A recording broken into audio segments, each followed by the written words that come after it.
അമേരിക്കയിൽ ആഭ്യന്തര യുദ്ധം നടക്കുന്ന സമയം അമേരിക്കയ്ക്ക് വേണ്ടി പോരാടി മരിക്കാൻ കൊതിച്ചെത്തിയ യുവാവ് പ്രസിഡന്റ് ലിങ്കൻ്റെ അടുത്തെത്തി.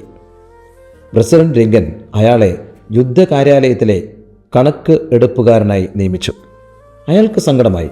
അയാൾ പ്രസിഡന്റിനെ കണ്ട് ഇങ്ങനെ പറഞ്ഞു: അമേരിക്കയ്ക്ക് വേണ്ടി പോരാടാനും മരിക്കാനുമാണ് ഞാൻ വന്നത്. എന്നെ യുദ്ധക്കളത്തിലേക്ക് അയക്കുക. ഞാൻ രാജ്യത്തിനു വേണ്ടി രക്തം ചിന്തി മരിക്കട്ടെ. ലിങ്കൻ ആ യുവാവിനെ നോക്കി പുഞ്ചിരിച്ചുകൊണ്ട് ഇങ്ങനെ പറഞ്ഞു: അമേരിക്കയ്ക്ക് വേണ്ടി മരിക്കാൻ ആർക്കും കഴിയും. എന്നാൽ അമേരിക്കയ്ക്ക് വേണ്ടി ഓരോ നിമിഷവും ജീവിക്കുന്നവൻ ആരാണോ അവരെയാണ് എനിക്ക് ആവശ്യം.